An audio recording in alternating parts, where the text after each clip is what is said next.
আমন্ত্রণ জানাচ্ছি নিউজ 24 আন্তর্জাতিক সংবাদে, সাথে আছি আমি সারা মেহজাবিন।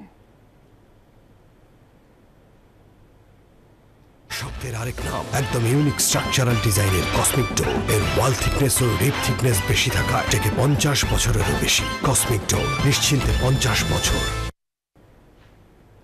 শুরুতেই শহীদ মার্চের খবর। ছাত্র জনতার আন্দোলনের মুখে সরকার পতনের 1 মাস পূর্তি আজ। এ উপলক্ষে সারা দেশে শহীদ মার্চ কর্মসূচি পালন করছে বৈষম্য বিরোধী ছাত্র আন্দোলন। বৃহস্পতিবার দেশব্যাপী বিভিন্ন গুরুত্বপূর্ণ পয়েন্টে শহীদদের স্মৃতি ধারণ করে এবং আহতদের প্রতি শ্রদ্ধা জানিয়ে শহীদ মার্চ কর্মসূচি পালন করা হয়েছে। এর আগে বুধবার দুপুরে ঢাকা বিশ্ববিদ্যালয়ের টিএসসিতে সংবাদ সম্মেলনে এই কর্মসূচির কথা জানান বৈষম্য বিরোধী ছাত্র আন্দোলনের অন্যতম সমন্বয়ক Sarjis Alam.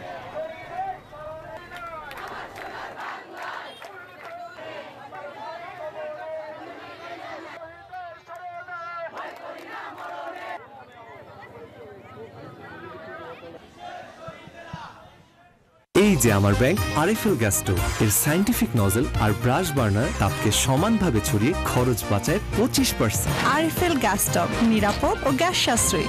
304 food grade stainless স্টিলে তৈরি, যা নিশ্চিত করে জংবিহীন সিঙ্কের আজীবন নিশ্চয়তা। আরএফএল কিচেন সিঙ্ক, স্বাস্থ্যকর কিচেনের চিরস্থায়ী সমাধান। ছাত্র জনতার ঐতিহাসিক গণ অভ্যুত্থানের 1 মাস আজ। নিহতদের স্মরণে ঢাকা ছাড়াও সারা দেশে চলছে বৈষম্য বিরোধী শিক্ষার্থীদের শহীদ মার্চ কর্মসূচি। বিস্তারিত জানাতে রাজধানী থেকে যুক্ত হচ্ছেন আমাদের সহকর্মীরা। শুরুতেই যাচ্ছি ঢাকা বিশ্ববিদ্যালয়ের রাজু ভাস্কর্যের সামনে সজল দাসের কাছে। সজল, শহীদ মার্চ কর্মসূচির বিস্তারিত আমাদের জানাবেন।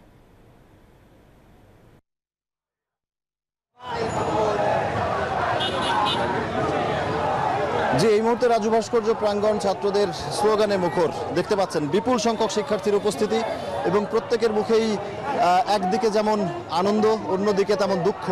কারণ বিপুল সংখ্যক শিক্ষার্থী, এখন পর্যন্ত শিক্ষার্থী কিংবা সাধারণ মানুষ যারা এই আন্দোলনের সাথে একাত্মতা ঘোষণা করেছিলেন, এই আন্দোলনে মাঠে নেমেছিলেন সর্বাত্মকভাবে, তাদের অনেকে আহত হয়ে এখন হাসপাতালে ভর্তি, অনেকে আবার নিহত হয়েছেন, অনেকে তার স্বজন হারিয়েছেন।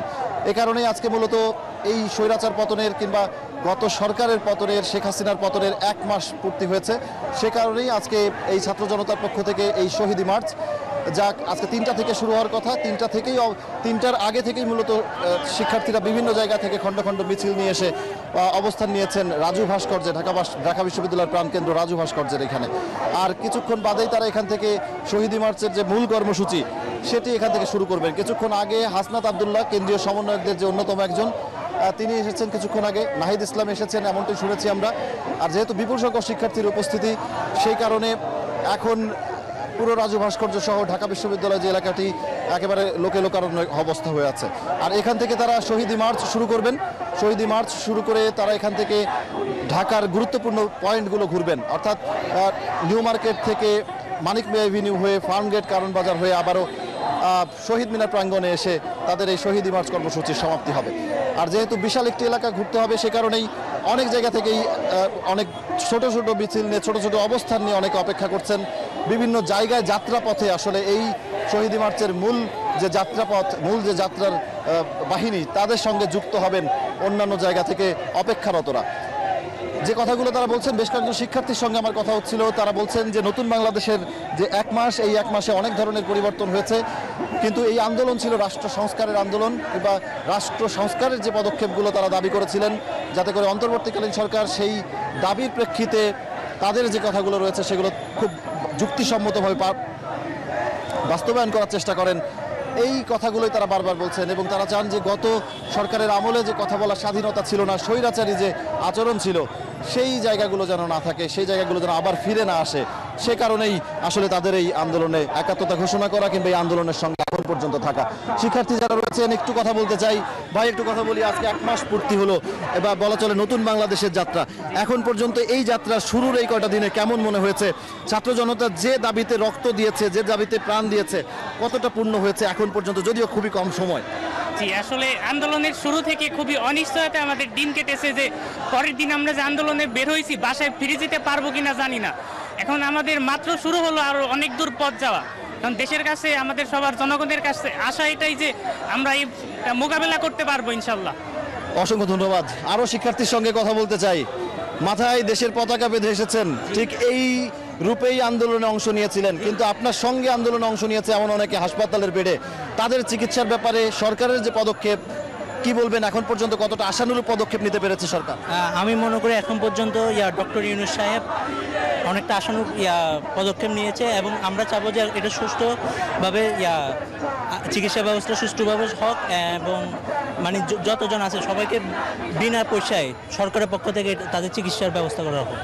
দেশের যে রাজনৈতিক প্রেক্ষাপট ছিল সেই জায়গা থেকে সরে এসে একটি নতুন রাজনৈতিক মেরুকরণের একটি জায়গা তৈরি হওয়ার সম্ভাবনা তৈরি হয়েছে। আরেকজন শিক্ষার্থীর সঙ্গে একটু কথা বলি। ভাই, একটু কথা বলতে চাই। রাজনৈতিক প্রেক্ষাপটে একটি জায়গা ছিল, আপনি কোথায় পড়াশোনা করেন? ঢাকা কলেজের রাজনৈতিক প্রেক্ষাপটে ছাত্র রাজনীতিতে যে প্রেক্ষাপট ছিল, যে দিন দেখে এসেছেন আপনারা, এই নতুন পরিবর্তনে তার কি জায়গাটা আসলে আশা করছেন এখন?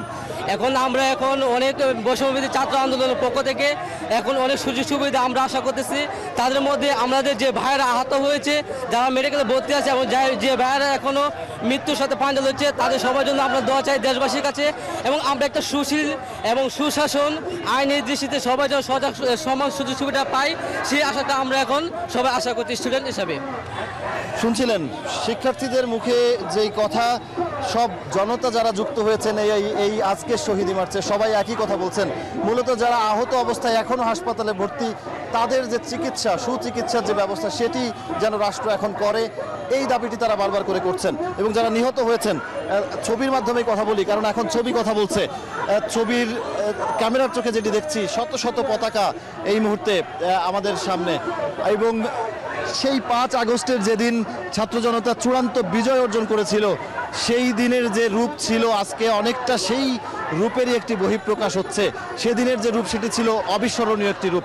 কারণ দীর্ঘদিনের আন্দোলন, দীর্ঘদিনের যে রক্তস্নাত আন্দোলন বলবো, কারণ জুলাই মাসের একটি মাস পুরোপুরি রক্তস্নাত গেছে, হাজারো মানুষের প্রাণ গেছে, নানান দাবি দেওয়া সত্ত্বেও নানান নির্যাতন সহ্য করতে হয়েছে ছাত্র জনতাকে। তারপরেও তারা মাথা নত করেননি, তারপরেও তারা আন্দোলন থেকে সরে দাঁড়াননি। শেষমেশ কোটা আন্দোলনের একটি সামান্য জায়গা থেকে রাষ্ট্র ক্ষমতার পরিবর্তনের যে আন্দোলন, সেই জায়গায় পরিবর্তন এসেছে। এবং সেই একসময় যেটি মনে হচ্ছিল যে সরকারের পরিবর্তন খুবই দুরূহ, কিংবা এই সরকার যেভাবে রাষ্ট্র পরিচালনা করছিল, স্বেচ্ছাচারিতার যে জায়গাটি তৈরি হয়েছিল, সেই জায়গাটি কখনোই পরিবর্তন হবে না। কিন্তু সজল, আপনাকে অসংখ্য ধন্যবাদ। যে কোনো স্থাপনার বৈদ্যুতিক সংযোগকে রাখে নিরাপদ। এর স্ক্রিন কোটেড ইনসুলেশন সম্পূর্ণ ফায়ার রিটার্ডেন্ট, তাই বিজলি কেবলস নিজেই নিজেকে নেভায়। বিজলি কেবলস, নিরাপদ আজীবন। আমি এই চেয়ারে বসবো না। বাচ্চু ভাই, এই চেয়ারকে ভয় পেও না। ডেন্টিস্টের পরামর্শে নাও নতুন কোলগেট অ্যাক্টিভ সোল, যা দাঁতের সমস্যা শুরু হওয়া মাত্রই থামিয়ে দেয়। না থাকবে ব্যথা, না থাকবে ভয়। নিউজ 24 আন্তর্জাতিক সংবাদের সময় হলো একটি বিরতি। ফিরছি আরো খবর নিয়ে, সাথেই থাকুন।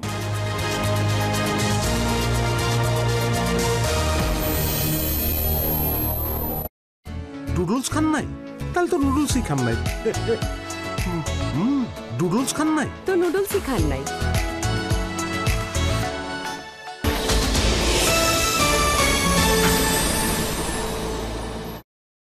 বন্ধু,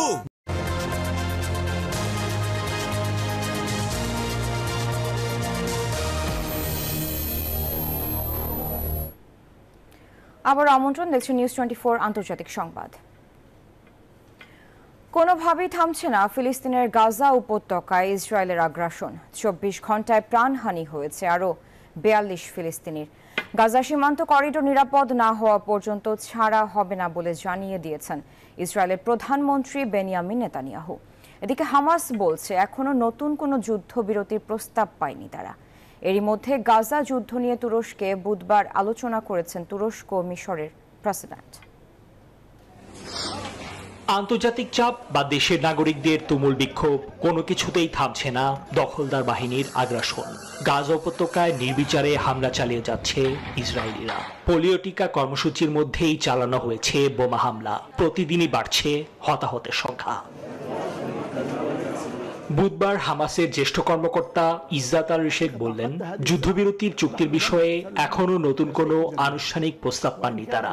একই দিনে ইসরায়েলি প্রধানমন্ত্রী বেনিয়ামিন নেতানিয়াহু জানালেন, শুধুমাত্র দক্ষিণ গাজা এবং মিশরের মধ্যকার সীমান্ত এলাকাকে হামাসের লাইফলাইন হিসেবে ব্যবহার না করার নিশ্চয়তা পেলেই গাজার স্থায়ী যুদ্ধবিরতিতে সম্মত হবে তার দেশ।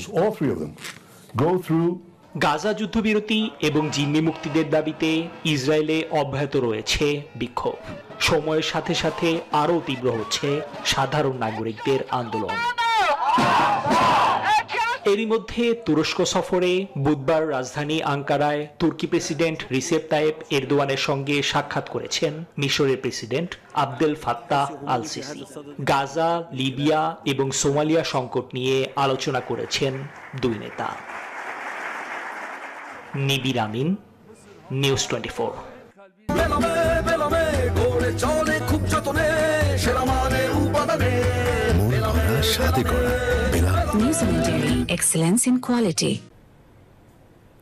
যুক্তরাষ্ট্রের জর্জিয়ায় একটি হাই স্কুলে বুধবার এলোপাথারি গোলাগুলিতে 4 জন নিহত হয়েছেন, আহত হয়েছেন 9 জন। এ ঘটনায় 14 বছর বয়সী একজনকে গ্রেফতার করেছে স্থানীয় পুলিশ। এ ঘটনাকে অস্বাভাবিক বলে অভিহিত করেছে হোয়াইট হাউস। আটক ব্যক্তিকে প্রাপ্তবয়স্ক হিসেবে বিচার করা হবে বলে জানিয়েছে কর্তৃপক্ষ। যুক্তরাষ্ট্রের জর্জিয়া অঙ্গরাজ্যের উইন্ডারের আপালাচি স্কুলের ভেতরে বুধবার বন্দুক হামলার এ ঘটনা ঘটে। বিদ্যালয়টি রাজধানী আটলান্টা থেকে 45 মাইল উত্তর পূর্বে অবস্থিত। নিহতদের মধ্যে 2 জন শিক্ষক ও 2 জন শিক্ষার্থী বলে জানিয়েছে কর্তৃপক্ষ। কোল্ড গ্রে নামের 14 বছর বয়সী এক সন্দেহভাজনকে আটক করেছে স্থানীয় পুলিশ। এটি কোনো স্বাভাবিক ঘটনা নয় বলে বুধবার প্রতিক্রিয়া জানিয়েছে হোয়াইট হাউস। একের পর এক এমন ঘটনাকে স্বাভাবিক হিসেবে নেওয়া যায় না বলে এক বিবৃতিতে জানালেন মার্কিন প্রেসিডেন্ট জো বাইডেন ও ফার্স্ট লেডি জিল বাইডেন। দেশটি থেকে বন্দুক সহিংসতার এই মহামারীকে নিশ্চিহ্ন করতে হবে বলে মন্তব্য করেছেন মার্কিন ভাইস প্রেসিডেন্ট কমলা হ্যারিস। এ ঘটনা সম্পর্কে তথ্য সংগ্রহ করছি আমরা। এটি একটি সেন্সলেস ট্র্যাজেডি। যুক্তরাষ্ট্রে প্রতিদিন বাবা মারা তাদের সন্তানদের স্কুলে পাঠানোর পর চিন্তায় থাকেন যে তারা নিরাপদে ঘরে ফিরবে কিনা। এসব বন্ধ করতে হবে আমাদের। ভয়াবহ এই ঘটনার রেশ এখনো কাটিয়ে উঠতে পারছে না স্কুলটির শিক্ষার্থী, তাদের অভিভাবক ও শিক্ষকরা। আটক ওই স্কুল ছাত্রকে প্রাপ্তবয়স্ক হিসেবে অভিযুক্ত করে বিচার করা হবে বলে জানিয়েছে জর্জিয়া ব্যুরো অফ ইনভেস্টিগেশনের পরিচালক ক্রিস হোসি। নিবির আমিন, নিউজ 24।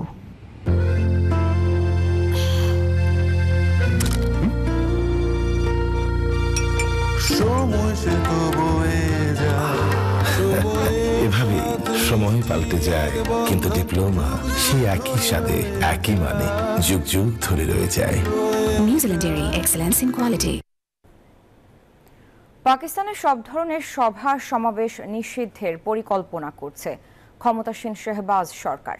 এরই মধ্যে পার্লামেন্টে একটি বিল উত্থাপন করেছে পাকিস্তান মুসলিম লীগ নওয়াজ। এদিকে প্রায় 1 বছর হতে চলল পাকিস্তানের সাবেক প্রধানমন্ত্রী ইমরান খান কারাগারে আছেন। কারাবাসে থেকেও পাকিস্তানের রাজনীতিকে প্রভাবিত করছেন ইমরান খান, মত রাজনীতিবিদদের।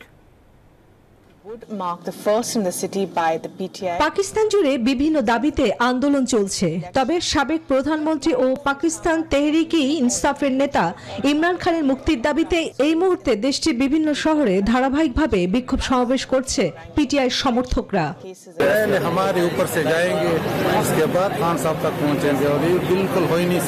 ये देखिए क्लियरली फैशिज्म है और ताकत का इस्तेमाल उस वक्त किया जाता है। আগামী 8 সেপ্টেম্বর পিটিআই যে সমাবেশে ডাক দিয়েছে তার প্রধান এজেন্ডা হচ্ছে কারাগার থেকে ইমরান খানের মুক্তি।